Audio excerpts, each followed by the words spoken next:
Bienvenidos a todos a esta clase. Hoy vamos a estar viendo cuestiones fundamentales respecto a lo que son los tipos de relleno en impresión 3D. Es clave que entiendan que cuando imprimimos en 3D, elegir el tipo de relleno no es únicamente una cuestión estética, sino que va a afectar a la resistencia, al tiempo de impresión, al peso, la flexibilidad, el uso final de la pieza. O sea, vos tenés que pensar en cuál va a ser el uso concreto para a partir de ahí definir el tipo de relleno que le vas a colocar. Bueno, acá estoy en el slicer y tengo, por ejemplo, con el giroide. Fíjate cómo va armando el patrón. Ahora también les voy a estar mostrando, bueno, acá siempre en cualquier slicer que uses vas a poder configurar cuál va a ser el patrón de relleno y a su vez la densidad del relleno. Acá tiene 10%. Si yo lo aumento a 40% y la miramos nuevamente, fíjate cómo automáticamente tenemos un patrón bastante más complejo, o sea, pequeño, y esto le va a dar mucha más resistencia a la pieza. Obviamente que va a gastar más material y más tiempo de impresión también. Vamos a volver a poner 10, que es un parámetro que la verdad es que se nota bastante bien en el video. Uno de los patrones que más uso yo es el giroide, y es uno de los más balanceados. ¿Por qué? Si vos mirás bien la imagen, tiene un patrón que básicamente es tridimensional y nunca es con líneas rectas. Todas las líneas son curvas. Esto te va a dar alta resistencia en todas las direcciones, porque vos, fíjate la diferencia cuando tenés, por ejemplo, algo más estilo de líneas rectas, vos tenés una resistencia en un solo lado, pero del otro lado está mucho más endeble. Fíjate cómo yo, si las quiero partir, las parto. Ahí las estoy partiendo. Y ahí las rompí todas. Entonces, esto es clave comprenderlo. En el giroide no hay chance que yo pueda pasar el dedo así y romper el relleno. Entonces, eso es clave. La buena distribución de fuerzas que tiene el giroide, y es excelente para piezas que están sometidas a presión o torsión. Mismo, a ver, en la diaria cuando imprimís un producto, vos no querés que el producto se le empiecen a romper los soportes por dentro, porque te queda como un cascabel si se rompen. Entonces es clave que puedas usar un patrón que tenga una buena relación tiempo, material, resistencia, y el giroide funciona bastante bien. Lo que voy a hacer ahora es modificar, voy a poner otro tipo de relleno, por ejemplo el concéntrico, y ahí lo vamos a segmentar. Yo el concéntrico también lo imprimí. Fíjate que es clave, en el concéntrico pasa un poco lo mismo que en el que les mostré hace un rato de líneas rectas. Fíjate cómo si yo lo quiero partir, también puedo, ahí se van, ahí partí este. Entonces es como que no es un relleno tal vez que elegiría yo para poder usar en la diaria. Algo que me pasó mientras estaba imprimiendo los tipos de relleno, es que dije, che, puede ser como algo decorativo también, no necesariamente tiene que ser y cumplir la función de relleno. Vos podés plantear una suerte de diseño o pieza en la cual quedan los rellenos a la vista. Esto lo configurás poniendo 0 capas superiores para que quede a la vista el relleno. Y se podría armar algo. Yo en este caso imprimí círculos y después digo, podrían ser posavasos tranquilamente. Y ahí está un poco esta cuestión de, bueno, pensar un poco más allá de la función concreta, que obviamente es el relleno en sí, pero poder tener la posibilidad de crear algo diferente. Quedó claramente visible que el giroide, o quedó claramente visible y representado que este patrón concéntrico no es la mejor opción para una resistencia estructural. Simplemente es visualmente muy atractivo, la verdad es que me gustó cómo queda, y el relleno sigue el contorno de la pieza y forma como esta especie de anillos, que básicamente es útil para piezas que tienen que ser dobladas o necesitan cierta elasticidad, pero no para buena resistencia estructural. Acá estoy segmentando el curva de Hilbert.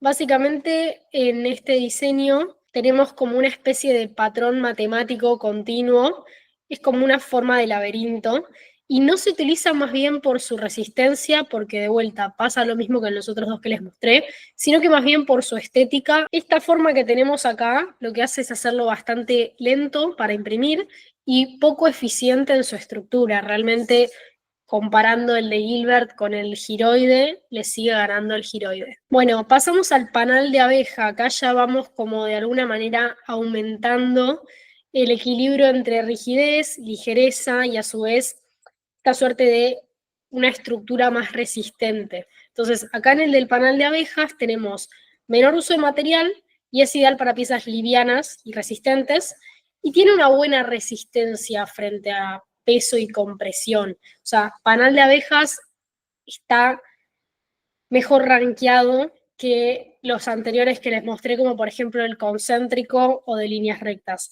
Fíjate cómo las líneas seguimos teniendo como si fuese una extrusión únicamente y no hay como en el giroide que sí es como más 3D.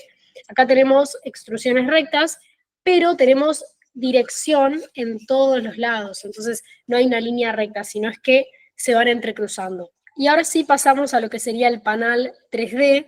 Claramente panal 3D tiene más resistencia que el que les mostré antes, que era únicamente panal 2D, pongámosle así como para diferenciarlos. El panal 3D tiene una resistencia completa. Vos estás, a diferencia del plano, tiene volumen tridimensional, entonces claramente tiene un mejor comportamiento ante fuerzas internas y externas, porque tenés en las 3 dimensiones los rellenos. Básicamente es ideal para piezas técnicas que tengan exigencias reales y suele demorar un poco más en la impresión, pero es más eficiente en el largo plazo. Siempre pensá que todo lo que vos tengas en 3D y que vaya en diferentes ángulos y que pueda abarcar lo más posible, va a ser siempre una mejor opción en base a resistencia que algo que va en una única dirección. Podríamos decir que el panal 3D está medio que mano a mano con el giroide, así que ahí ya vamos teniendo como diferentes niveles y ya pasamos a comportamientos y rellenos más eficientes. Fíjate, por ejemplo, yo acá estoy configurando este que se llama triángulos. Tenés como si fuese una extrusión, va en una única dirección en el sentido del volumen.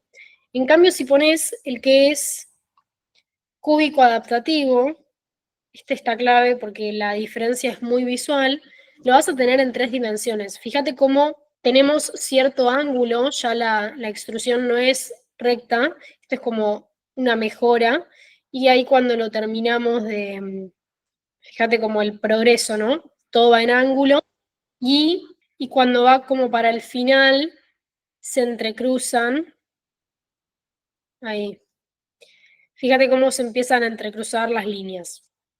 Como reflexión final y lo que quiero que se lleven de esta clase es que detrás de cada tipo de relleno hay una lógica, hay una intención, y no se trata únicamente de cómo es la morfología en base a estética, sino que se trata también de tomar una decisión consciente en base a lo que necesitas en tu pieza concreta, en tu diseño, que funcione, que resista, que cumpla el propósito y el objetivo, y poder aprender a elegir el relleno adecuado. También es entender que cada línea que la impresora va haciendo también está diseñando el futuro de ese objeto y que tal vez uno en el corto plazo piensa, bueno, pero me ahorro unos minutos de impresión o un poco de material y después hace que el diseño no termine funcionando correctamente. Entonces es encontrar ese equilibrio entre elegir un patrón que realmente te sirva, funcione, sea práctico. Obviamente que la densidad del relleno siempre va a ir variando. Si estás haciendo un prototipo, claramente vas a poner menor densidad de relleno a que si necesitas la pieza final que resista y demás. Pero tal vez en el prototipo necesitas testear la resistencia, entonces vas a tener que poner el infill correspondiente. Entonces, es un poco eso, entender cuál es el objetivo final de lo que vos estás haciendo y no subestimar el detalle del relleno, porque muchas veces hace la diferencia entre que la pieza funcione o falle. Entonces, tenerlo en cuenta. Yo, repito, el que más uso es el giroide, la verdad es que me funciona bien, y ahí lo que le voy variando es la densidad del relleno en base a la función concreta de la pieza. Muchísimas gracias, Winners, y nos vemos en la próxima clase.